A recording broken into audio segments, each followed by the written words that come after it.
Hi. I normally have this bit of a tradition on Wednesday. I take something to work, as in regards to apart from my body and my brain. I bake something and take it in there. It's just sort of started because there's a couple of girls there who really appreciate it, and yeah, there's three in fact.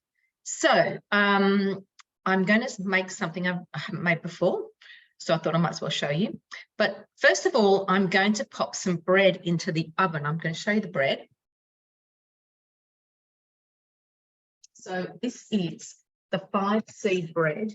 It's been proving in here. I'm just going to actually push back this end here. See, it's right up to the top there. So this is in the tin from the mix shop. And what you do is just grease it. Then you're really careful how you wash it. So I literally just do hot water. And in fact, it turns out so well with just that olive oil on there, on the lid, inside of the lid, as well as the all around, that all I have to do is use a bit of hot water. But I'm going to pop it in the oven, and then I'm going to show you something else.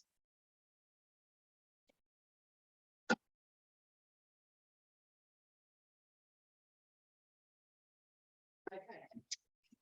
Now, on the screen here at Thermomix, you may or may not have found this.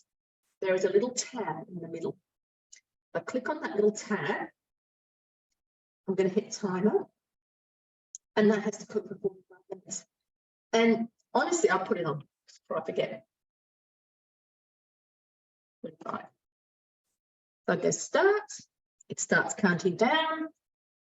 I do that, and it's just happening there in the background. So what? I'm just loving that. I've never been one for a time. I might stick something on my phone or something like that, but I'm loving that. And the other thing is, if you want your Thermomix to stay on and not turn itself off after you finish using it, because you might not be using it for 20 minutes or 30 minutes, but you're going to come back and turn it on again, then you can do that.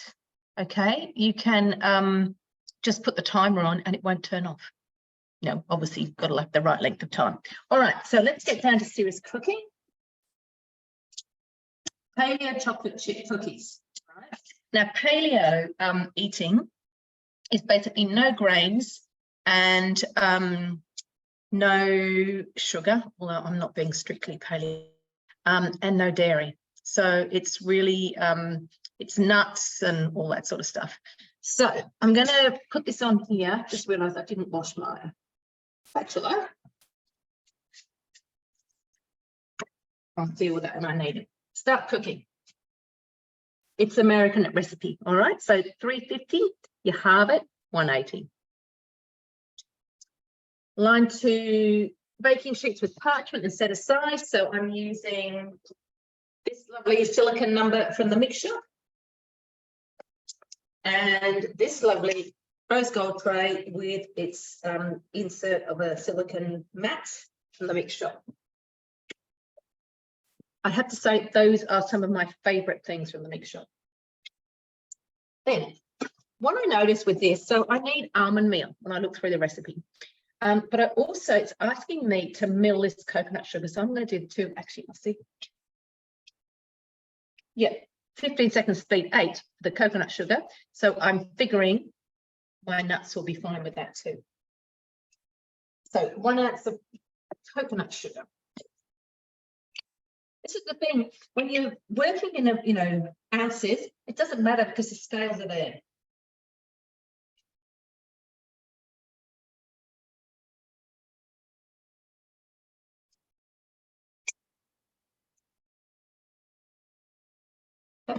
So coconut sugar is not another sort of sugar, it's a specific type of sugar, and it's allowed. Coconut is allowed with paleo. As I said, not that I'm being strictly paleo. Okay, now I'm going to go into the recipe here. 3 magic dots, recipe detail. I need 7.5 ounces of almond flour. So I'm going to continue. And I'm going to add 7.5 ounces of almonds in here.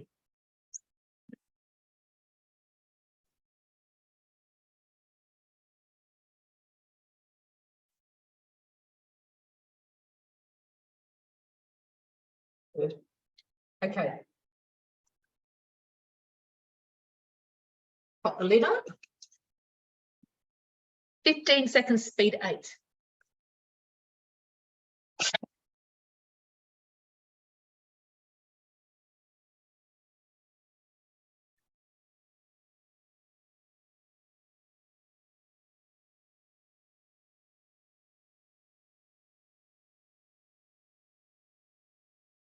Let's do some tidying up. Okay, there we are. So that is just as good as I would have made my almond flour anyway. And I've just saved myself a bit of time because the next step is adding that almond flour. I do just have to wash my spatula.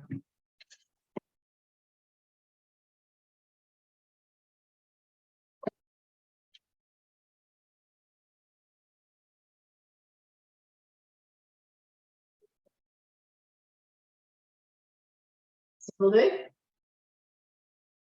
So my 7.5 ounces of almond flour have gone in. Then I need 3 ounces of tapioca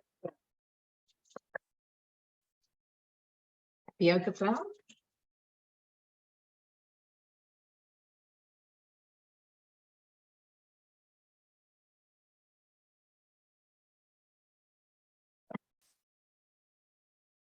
Baking soda.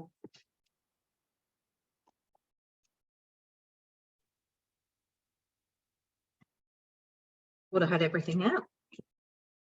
Half a teaspoon of baking soda to give us a bit of a lift. Okay.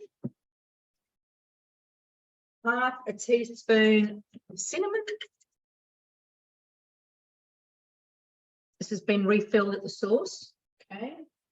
Original packaging. So don't throw away your plastics if they're working. And this works perfectly well. Just fill it up. 1/4 teaspoon of salt.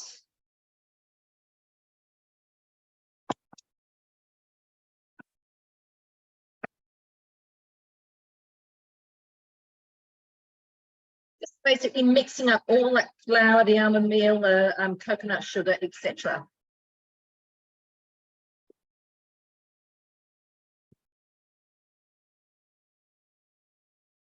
And it's asking me to put it into a bowl.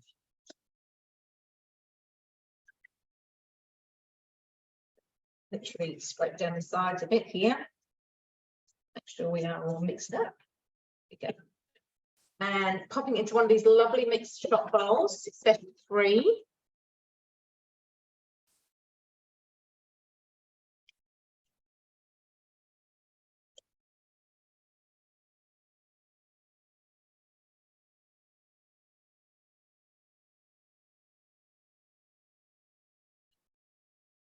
So the great thing about these bowls is that they've got this non-slip bottom bit. They have a handle, they have a spout, they also have a lid, which I had totally forgotten about, and they come in a set of 3. That's the middle-sized one. Right, it says 3.5 ounces of lard because, you know, you're not meant to have dairy. So, but what I'm going to use is ghee. Now, ghee is sort of dairy, but sort of not. So apparently all the milk solids are taken out of ghee when the butter it's clarified that it's a little bit more than that. If you haven't tried ghee in your Thermomix, it is super duper easy. But towards the end of the recipe, after it's cooked for 500 grams of butter has cooked for 2 hours, it says to strain it through something. Don't do that. It's just way too messy. Just pour very carefully. You're left with the brown solids. I've got a little bit on the bottom there, but that's fine. But most of it stays in your bowl if you pour carefully. So big tip, do not do the straining, all right? But I'm going to use this, and let me just chat. I'm just going to show you how delicious this is. Now, this may look totally gross to you, but it's like toffee. It's beautiful. Amazing flavour. And if any of you are Jo Whitten Quirky Cooking followers, she uses this all the time. So a few years ago, I helped a retreat that she organised the food for. Unfortunately, we only crossed for about half an hour at the airport because the TM6 was coming out and had to come back for the launch. However, I worked there for a week in the kitchen and we made ghee every day.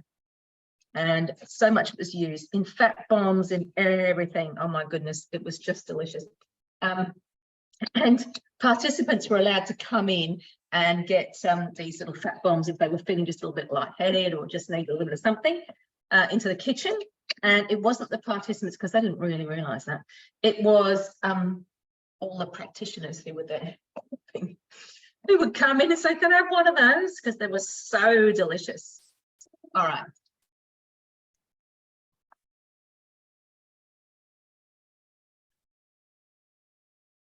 Okay, so that's now going to melt for 2 minutes.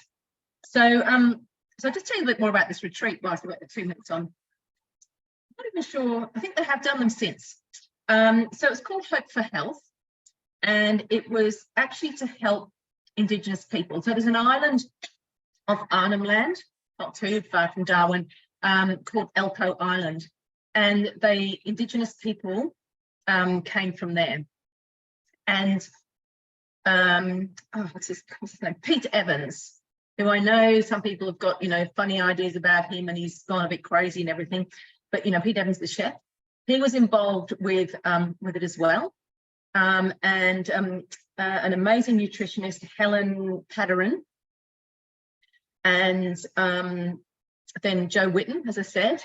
And, you know, there were other people there. There were, you know, so dietitians, there were nutritionists, there were I can't think of all the different disciplines that were there, but it was really fantastic. And there were 4 of us working our little butts off in the kitchen every day, 12-hour days, preparing food for the practitioners and the participants.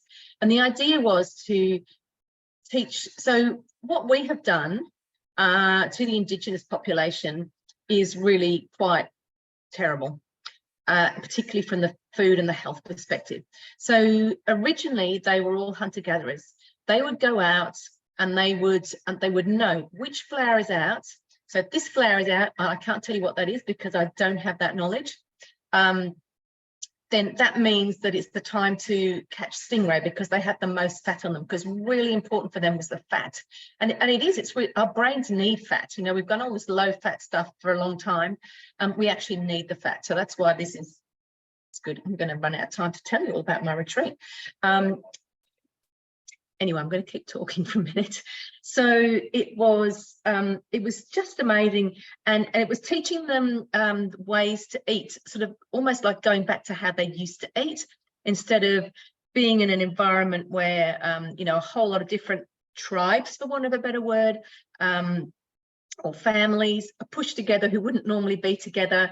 They are given a handout and then they have to buy food at the local store, which serves carbs, chips, all the sort of stuff that they, you know, heaps of pasta and stuff, all these things that they would not have eaten normally.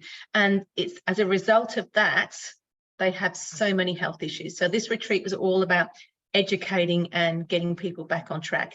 And there were elders there who would then go back and teach and help people on Elcho Island. And there was a really great chap whose name escapes me at the moment, but he went back and he works with the Indigenous people on the island to help them keep on track. So it was a really, really cool thing to be involved in, I have to say. And I had no idea about, you know, I really hadn't met people, Indigenous people before, and it gave me an opportunity to meet them. So I'm just going to clean off this bit. Add honey. It's a natural sweetener. So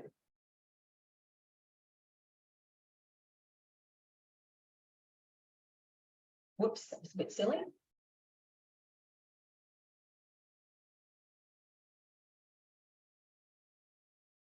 Do a little bit more.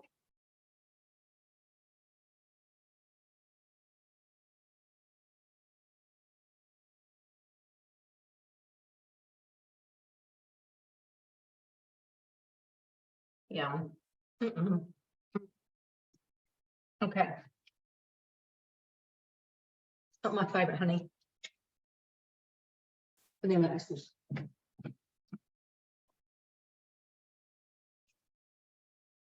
So This is vanilla essence I made, or vanilla paste, but it's a liquidy paste that I made in the Thermomix. It's a lot cheaper to make than it is to buy it. So it is liquidy, but it's really good.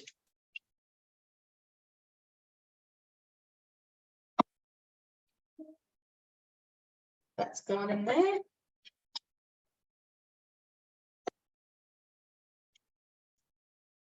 I'm gonna mix all that up.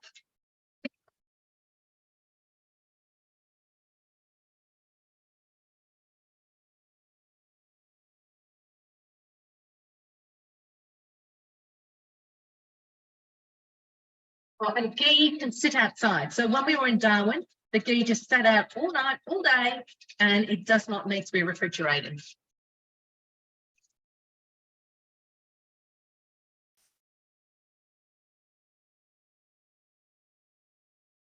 So that's literally, it's just like a whole lot of liquid in there, right? Add my reserve flour mixture.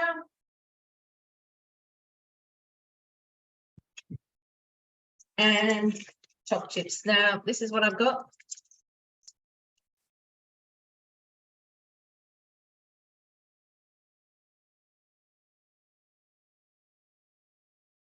Oops, one for me.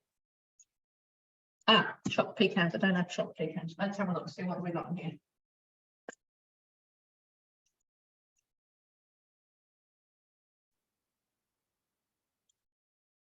Right, might put some of these macadamias in.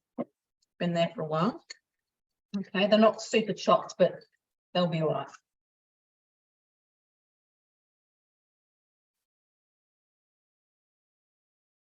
There we go. Got a bit extra.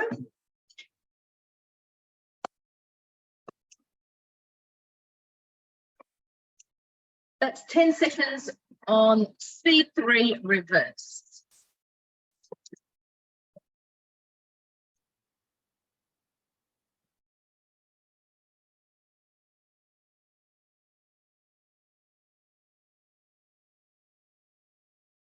Looking down the sides of the bowl.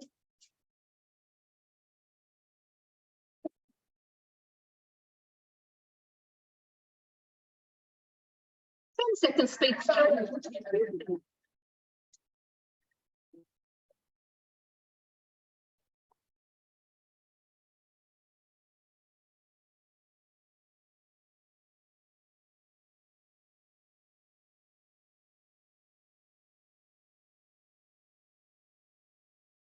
There is our mixture too. It smells amazing. I just have to taste a little tiny bit.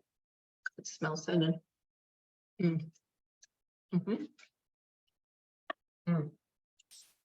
That's seriously delicious. Then I suggest just using an ice cream scoop and just making gently flatten.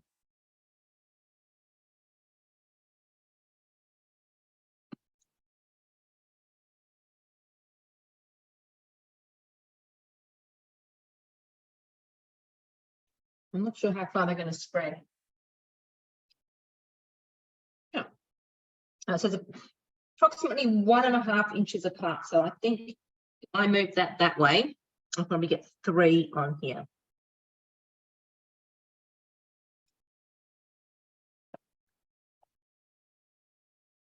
I think ice cream scoops are fantastic. They're fantastic for making meatballs, cookies, all sorts of things. So really good to have. I've got a few different varieties of little scoops, but they are fantastic to have. I actually don't use these for my meatballs. I use ones that come together like that. All right, so I'm going to keep going with that, and they're going to bake for 10 to 13 minutes at 180 until browned.